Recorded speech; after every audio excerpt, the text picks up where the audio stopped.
नमस्कार विद्यार्थी मित्रो, इयत्ता 10वी गणित भाग 1 मधील प्रकरण 5 अर्थात प्रोबॅबिलिटी म्हणजे संभाव्यता या प्रकरणामध्ये आपण इंट्रोडक्शन ऑफ प्रोबॅबिलिटी अर्थात संभाव्यतेची ओळख, रँडम एक्सपेरिमेंट म्हणजेच यादृच्छिक प्रयोग, त्याचबरोबर सॅम्पल स्पेस अँड इव्हेंट म्हणजेच नमुना अवकाश आणि घटना, त्याचबरोबर प्रोबॅबिलिटी ऑफ अन इव्हेंट म्हणजेच घटनेची संभाव्यता आणि त्याचबरोबर या प्रकरणातील प्रॅक्टिस सेट 5.1, 5.2, 5.3, 5.4 अर्थात सराव संच 5.1, 5.2, 5.3 आणि 5.4 या सर्व घटकांचा आपण अभ्यास करणार आहोत। तेव्हा तुम्हा सर्वांचं मनपूर्वक स्वागत।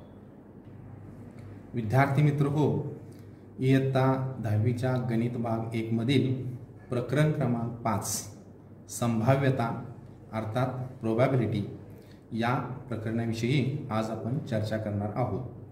प्रथम आपण संभाव्यतेची ओळख करून घेऊया। आता संभाव्यता हा जो शब्द आहे तो शक्यता अशा अर्थाने आपण व्यवहारामध्ये वापरतो।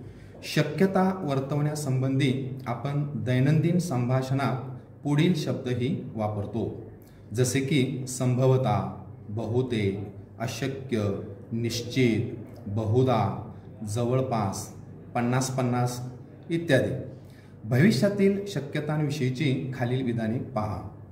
आपण म्हणत असतो बहुतेक आजपासून पाऊस पडेल। बहुतेक हा शब्द या ठिकाणी संभाव्यता दाखवतो। महागाई वाढण्याचा संभव आहे, म्हणजे संभव हा जो शब्द आहे तो संभाव्यता असा अर्थ त्यातून दाखवते। भारताला क्रिकेट सामन्यात हरवणे अशक्य आहे। अशक्य हा शब्द संभाव्यता याशी संबंधित आहे।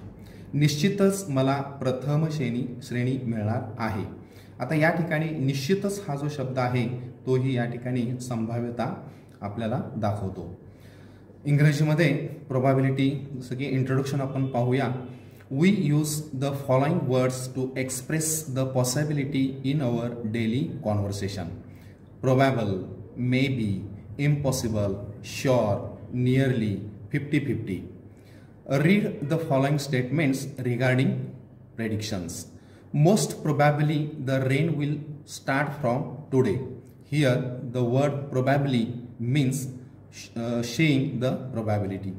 The inflation is likely to rise. Likely to, this word indicates the meaning of probability. Also, it is impossible to defeat Indian cricket team. Impossible is also indicating the meaning of probability. I will surely get first class. Here the word surely, it also indicates the meaning of probability. आता या ठिकाणी संभाव्यतेची ओळख आपण करून घेतली। त्यानंतर या संभाव्यतेमध्ये यादृच्छिक प्रयोग म्हणजे काय ते आपण पाहूया। ज्या प्रयोगात सर्व संभाव्य फलिते अगोदर माहीत असतात, पण त्यापैकी कोणत्याही फलिताबद्दल निश्चित भाकीत आपण करू शकत नाही, सर्व फलिते सत्य असण्याची शक्यता समान असते, अशा प्रयोगाला यादृच्छिक प्रयोग असे म्हणतात। आता उदाहरणासह आपण हे समजावून घेऊया। बघा, नाणे फेकले।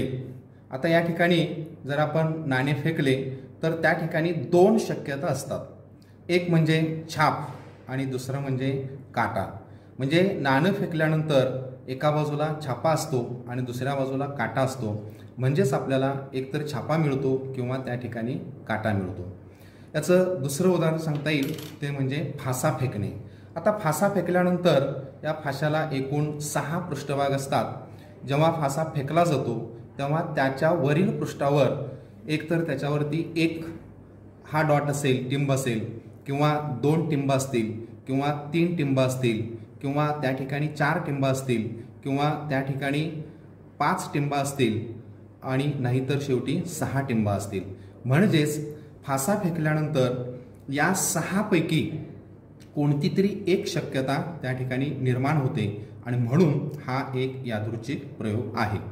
त्याच पद्धतीने 1 ते 50 संख्या लिहिलेल्या कार्डांच्या संचातून एक कार्ड काढणे। आता कार्डावरती आपण जर 1 ते 50 अंक लिहिलेले असतील तर जेव्हा आपण त्या संचातून एक कार्ड बाजूला काढतो तेव्हा कोणता तरी एक अंक लिहिलेलं कार्ड आपल्याला त्या ठिकाणी मिळतं. म्हणजेच या प्रयोगाची निष्पत्ती किंवा संभाव्य फलित हे आपल्याला अगोदरच माहीत असतं, पण निश्चितपणे आपण त्या संदर्भात भाकीत करू शकत नाही. म्हणून नाणे फेकणे, फासा फेकणे किंवा 1 ते 50 संख्या लिहिलेल्या कार्डांच्या संचातून एक कार्ड काढणे ही सर्व यादृच्छिक प्रयोगाची उदाहरणे आहेत. In English, random experiment means what? The experiment in which all possible results are known in advance but none of them can be predicted with certainty and there is equal possibility for each result is known as a random experiment. Means, for example, tossing a coin. When we are tossing a coin, there are two possible results, that is, one is head and other is tail. Throwing a die means when we are going to throw a die, there are 6 possible results. That means either 1 or 2 or 3 or 4 or 5 or 6. But we can't judge whether a particular number is on the upper face. Picking a card from a set of cards bearing the number from 1 to 50. So all these are the 3 examples of random experiment. यानंतर निष्पत्ती म्हणजे काय ते आपण पाहू. यादृच्छिक प्रयोगाच्या फलिताला निष्पत्ती म्हणतात. आता कोणताही यादृच्छिक प्रयोग आपण केला तर त्या ठिकाणी जे निश्चित फलित असतं त्या फलितालाच निष्पत्ती असे म्हणतात. आता उदाहरणार्थ आपण पाहूया, एक नाणे फेकणे या यादृच्छिक प्रयोगाच्या 2च निष्पत्ती आहेत. ते म्हणजे एकतर छापा ज्याला आपण एच म्हणतो किंवा काटा ज्याला आपण टेल म्हणतो. म्हणजे नाणे फेकल्यानंतर हेड किंवा टेल किंवा छापा किंवा काटा या 2च निष्पत्ती किंवा फलित शक्य असतात. म्हणून नाणे फेकणे या यादृच्छिक प्रयोगाच्या या 2 निष्पत्ती आहेत. त्याचबरोबर एक फासा फेकणे या यादृच्छिक प्रयोगात त्याच्या 6 पृष्ठभागांवर असणाऱ्या टिंबांच्या संख्येवरून 6 निष्पत्ती शक्य आहेत. आपल्याला माहित आहे की फाशाला एकूण 6 पृष्ठभाग असतात आणि प्रत्येक पृष्ठभागावर पहिल्या पृष्ठभागावर 1, दुसऱ्या पृष्ठभागावर 2, तिसऱ्या पृष्ठभागावर 3, चौथ्या पृष्ठभागावर 4, पाचव्यावर 5 आणि 6व्या पृष्ठभागावर 6 टिंबा असतात. जेव्हा फासा फेकला जातो तेव्हा त्याचा वर येणारा जो पृष्ठभाग असतो त्या पृष्ठभागावर 1 किंवा 2 किंवा 3 किंवा 4 किंवा 5 किंवा 6 यापैकी टिंबांची संख्या त्या ठिकाणी असते. म्हणजेच फासा फेकल्यानंतर या 6 पैकी 1 निष्पत्ती त्या ठिकाणी आपल्याला आढळून येते. 1 ते 50 संख्या लिहिलेल्या कार्डांच्या संचातून एक कार्ड काढणे या प्रयोगात 50 निष्पत्ती शक्य आहेत. म्हणजे 1 ते 50 संख्या प्रत्येक कार्डवरती लिहिल्यानंतर त्या ठिकाणी जेव्हा आपण एक कार्ड बाजूला काढतो तेव्हा त्या ठिकाणी आपल्याला लक्षात येतं की त्या कार्डवर 1 ते 50 पैकी कोणता तरी एकच अंक त्या ठिकाणी असतो. म्हणजेच 1 किंवा 2 किंवा 3 किंवा 49 किंवा 50. याचाच अर्थ या यादृच्छिक प्रयोगाची एकूण त्या ठिकाणी 50 निष्पत्ती आपल्याला पाहायला मिळतात. त्याचबरोबर समसंभाव्य निष्पत्ती म्हणजे काय ते आपण पाहू. या दिलेल्या निष्पत्तींपैकी कोणतीही निष्पत्ती प्राधान्यक्रमाने मिळत नसेल किंवा सर्व निष्पत्तींची समान शक्यता असेल तर त्या समसंभाव्य निष्पत्ती आहे असे म्हणतात. आता समसंभाव्य निष्पत्ती म्हणजे काय बघा, की या ठिकाणी नाणे फेकल्यानंतर 2 निष्पत्ती, एक म्हणजे काटा आणि दुसरा म्हणजे छापा. आता नाणे फेकल्यानंतर एकतर छापा मिळेल किंवा काटा मिळेल, पण या ठिकाणी प्रत्येक वेळेला उधळल्यानंतर एकच नाणे किंवा छापा आपल्याला मिळू शकत नाही. म्हणजेच प्राधान्यक्रमाने एकच आपल्याला नाणे छापा किंवा काटा मिळत नसतो, म्हणजे सर्व निष्पत्तींची समान शक्यता या ठिकाणी असते आणि म्हणूनच या प्रकारच्या निष्पत्तीला समसंभाव्य निष्पत्ती आहे असे म्हणतात. उदाहरणार्थ आपण बघूया, जर आपण एक नाणे फेकले तर छाप किंवा काटा मिळण्याची निष्पत्ती समसंभाव्य असते. याचा अर्थ काय? समजा आपण 10 वेळा एक नाणे जर फेकले तर एक अंदाजे 5 वेळेला छापा येतो आणि 5 वेळेला त्या ठिकाणी काटा येतो. जर आपण एक फासा फेकला तर फाशाच्या वरच्या पृष्ठभागावर 1, 2, 3, 4, 5, 6 यापैकी एक संख्या मिळण्याची शक्यता समान असते, म्हणजेच त्या समसंभाव्य निष्पत्ती असतात. म्हणजे समजा आपण 16 वेळेला हा जर प्रयोग केला तर त्यावेळेला आपल्याला असं दिसेल की प्रत्येक अंक येण्याची जी संभाव्यता असते किंवा जी शक्यता असते ती जवळजवळ समान असते, पण आपल्याला कुठेही असं दिसून येत नाही की प्रत्येक वेळेला एकच कोणता तरी अंक त्या पृष्ठभागावरती येतो. म्हणजेच सर्व क्रमांकांना या ठिकाणी समान संधी असते, म्हणूनच अशा प्रकारच्या निष्पत्तींना समसंभाव्य निष्पत्ती असे म्हणतात. In English, outcome, the result of a random experiment is known as an outcome. Outcome means result of random experiment. We can illustrate with this example. Example number 1. In a random experiment of tossing a coin, there are only 2 outcomes. That means either head or tail. The second example, in a random experiment of throwing a die, there are 6 outcomes. According to the number of dots on the 6 faces of the die, 1 or 2 or 3 or 4 or 5 or 6. In a random experiment of picking a card bearing numbers from 1 to 50, there are 50 outcomes. Then what is meant by equally likely outcomes? A given number of outcomes are said to be equally likely if none of them occurs in preference to others. That means what? We can illustrate with this example. If a coin is tossed, possibilities of getting head or tail are equal. After tossing a coin, there may be a possibility of either head or tail. So this is the equally likely outcome. If a die is thrown, any of the numbers from 1 to 6 may appear on the upper face. It means that each number is equally likely to occur. So all these are the examples of equally likely outcomes. आता आपण शिकलेल्या भागावरती सराव संच 5.1 मधील काही उदाहरणे पाहूया. उदाहरण क्रमांक 1. खालील प्रत्येक बाबतीत किती शक्यता आहेत? आता यामध्ये पहिला प्रश्न आहे बघा, एका आठवड्यातील वार यादृच्छिक पद्धतीने निवडायचा आहे. आता आपल्या सर्वांना माहीत आहे की एका आठवड्यामध्ये 7 वार असतात, म्हणजे सोमवार, मंगळवार, बुधवार, गुरुवार, शुक्रवार, शनिवार आणि रविवार. याचाच अर्थ एका आठवड्यातील वार जेव्हा यादृच्छिक पद्धतीने आपण निवडतो तेव्हा एकूण त्यामध्ये 7 शक्यता आहेत. दुसरे उदाहरण तर दिलेलं आहे पहा, पत्त्यांच्या कॅटमधून एक पत्ता यादृच्छिक पद्धतीने निवडायचा आहे. आता आपल्याला पत्त्यांच्या कॅटमध्ये एकूण 52 पत्ते असतात हे आपल्याला माहीत आहे.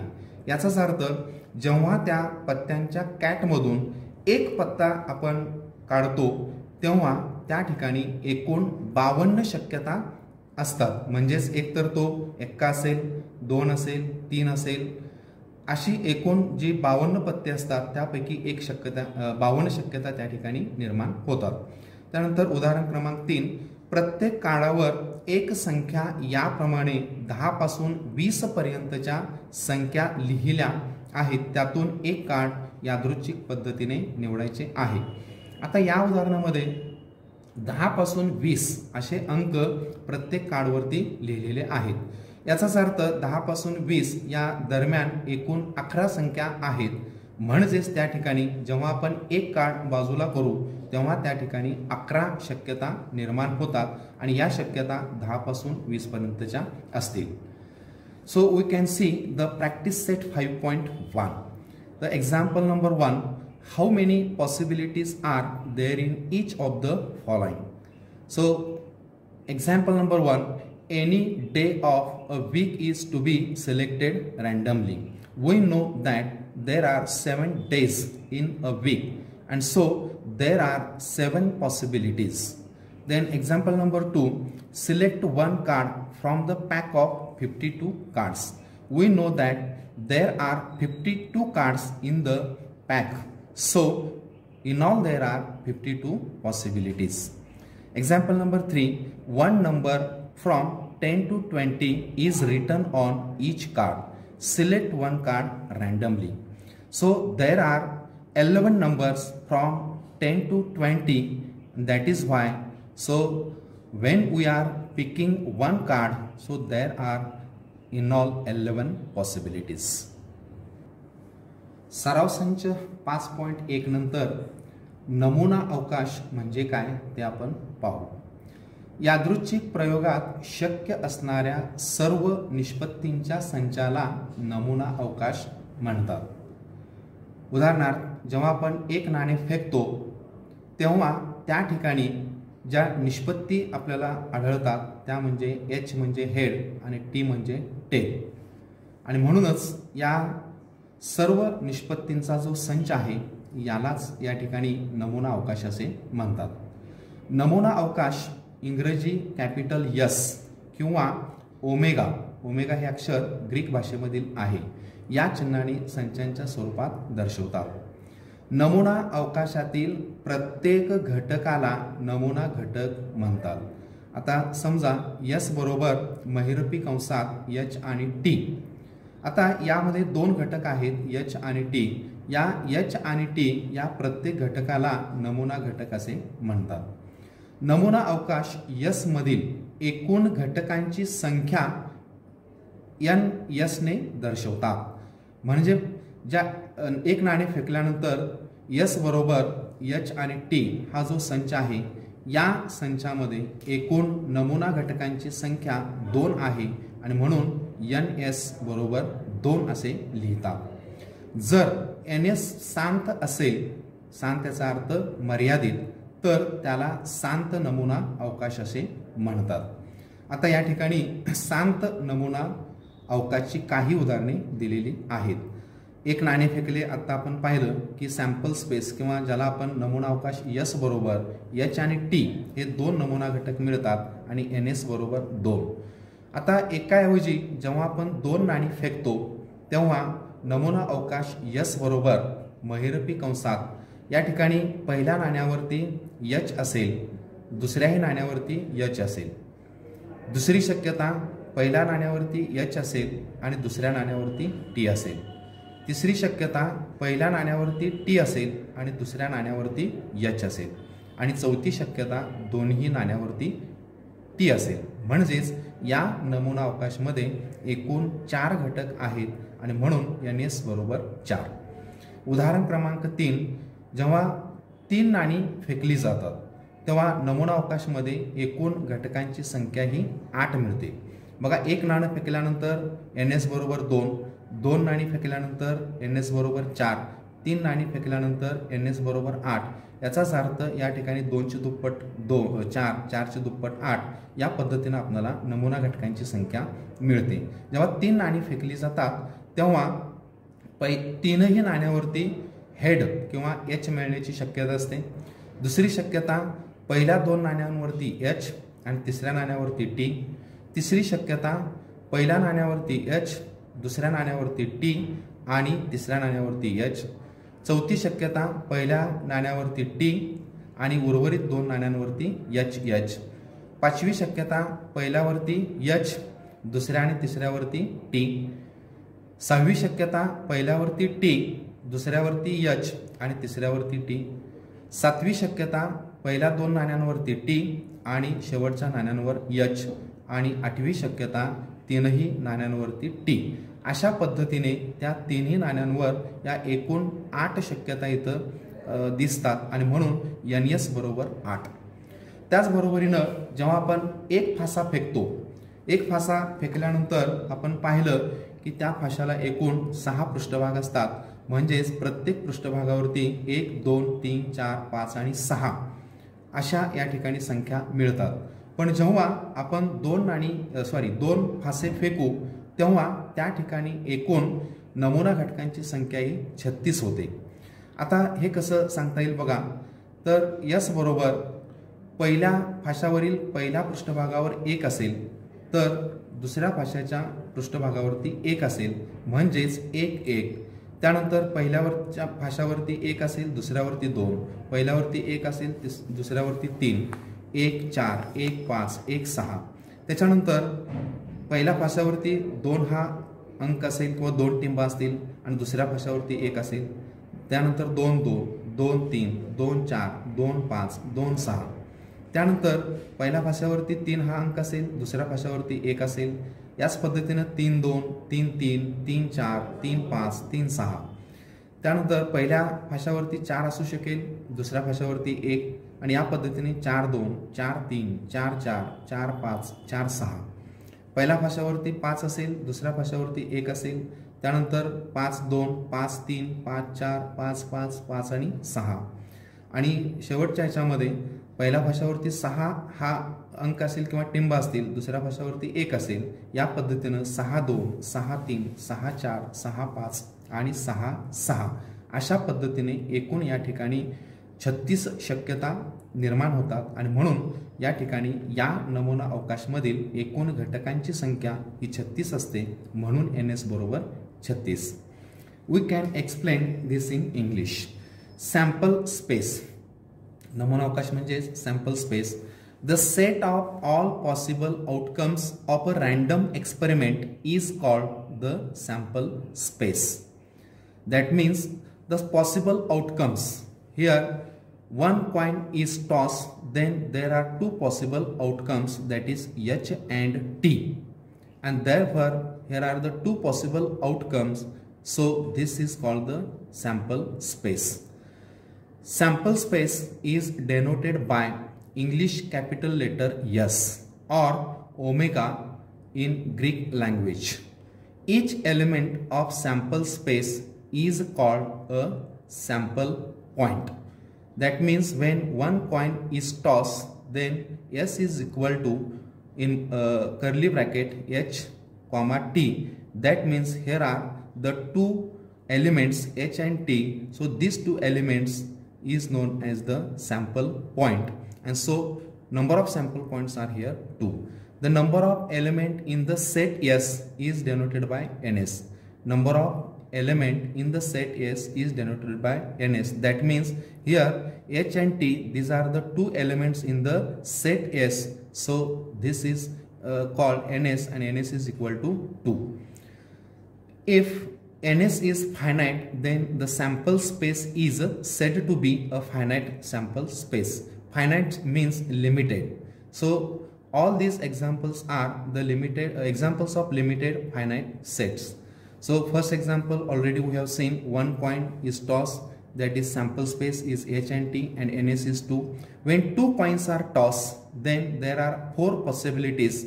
That means H H, H T, T H, T T, and number of sample points there are 4. When 3 coins are tossed, at that time sample space is written as, so H H H, that means H on the first coin, H on the second, and H on the third coin. So H H T, that means H H on the first 2 coins and T on the third coin. H T H, T H H, H T T, T H T, T T H, and last T T T. That means all 3 coins having tail on the upper face. So these are the 8 possibilities, and hence number of sample points that is equal to 8. When two dice are thrown, then there are in all 36 possibilities. And what are these possibilities? That means one on the first die and one on the second die. So 1 1, 1 2, 1 3, 1 4, 1 5, 1 6. As likely 2 1 2 2 2 6, 3 1 3 2 3 6, 4 1 4 2 4 6, 5 1 5 2 and 5 6, and lastly 6 1 up to 6 6. So these are the all 36 possibilities, and hence the number of sample points are 36 in throwing a dice twice. आता हे लक्षात ठेवूया. बघा, एक नाणे दोनदा फेकणे किंवा दोन नाणी एकाच वेळी फेकणे या दोन्ही यादृच्छिक प्रयोगात नमुना अवकाश सारखाच असतो.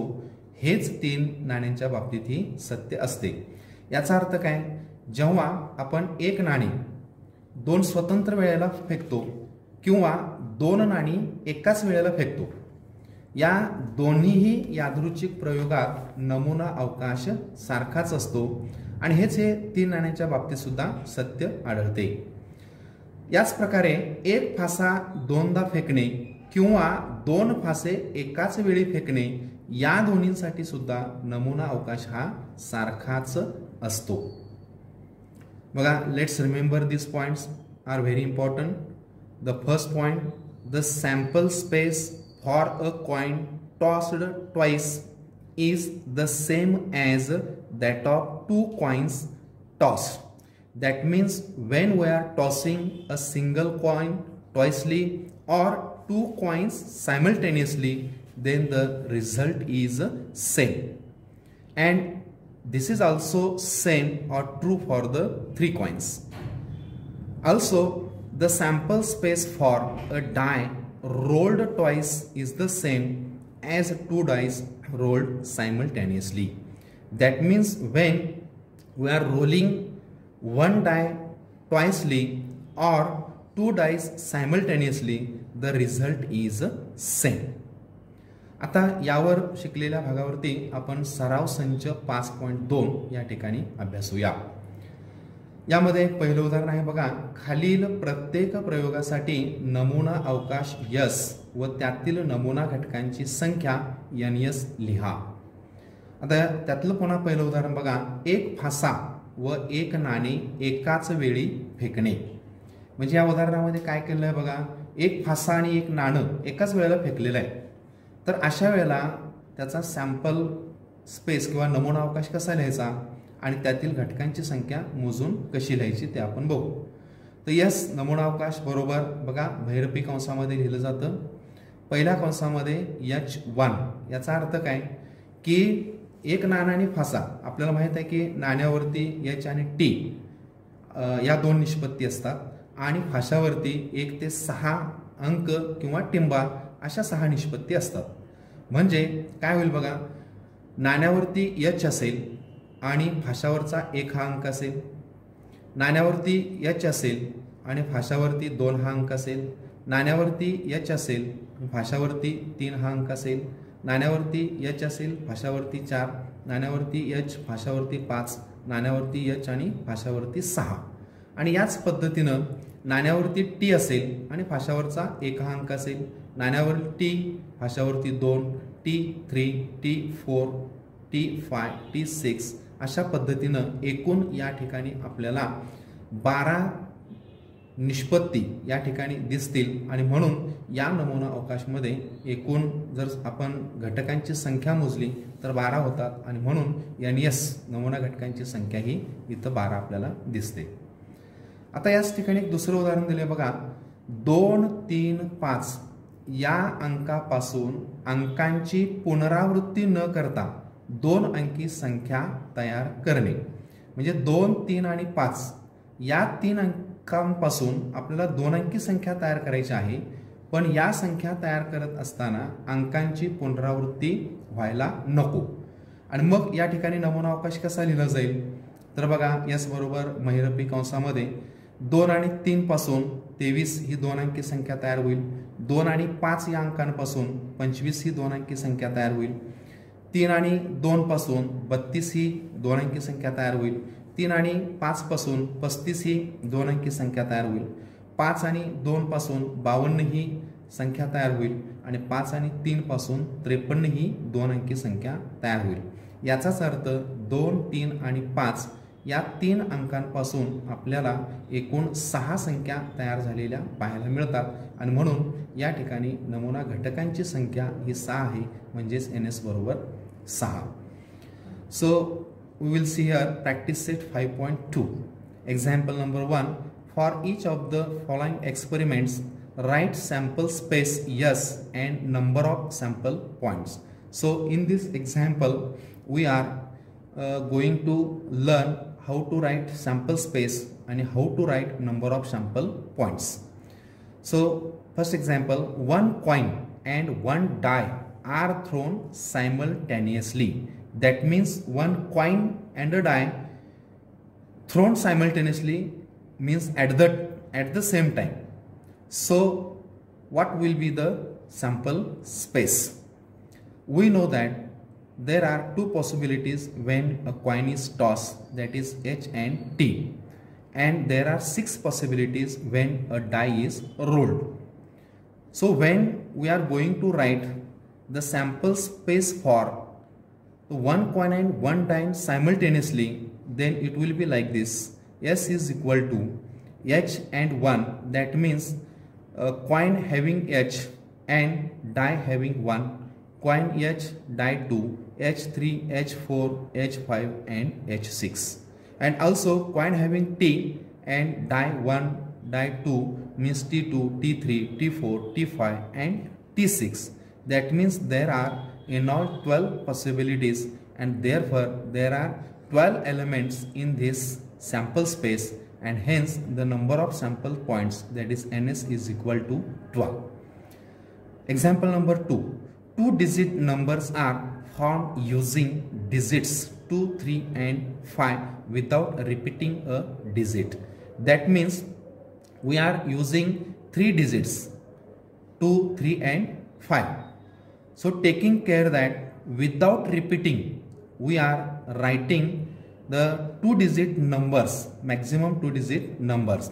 So the sample space S is equal to, look here, from 2 digits 2 and 3, 23, 2 and 5, 25, 3 and 2, 32, 3 and 5, 35, 5 and 2, 52, 5 and 3, 53. So there are in all 6 2-digit numbers from these 3 particular digits. So number of elements are here 6, and therefore NS is equal to 6. विद्यार्थी मित्रांनो, संभाव्यता या प्रकरणामध्ये आपल्या या पहिल्या एपिसोडमध्ये आज आपण या ठिकाणी संभाव्यतेची ओळख, यादृच्छिक प्रयोग व निष्पत्ती आणि नमुना अवकाश आणि त्याचबरोबर या भागावर आधारित असणारे सराव संच 5.1 आणि 5.2 यांच्याविषयी चर्चा केली. So here in this topic probability, we have seen the introduction of probability, random experiment, sample space, and the practice set based on these points, that means 5.1 and 5.2 that we have studied.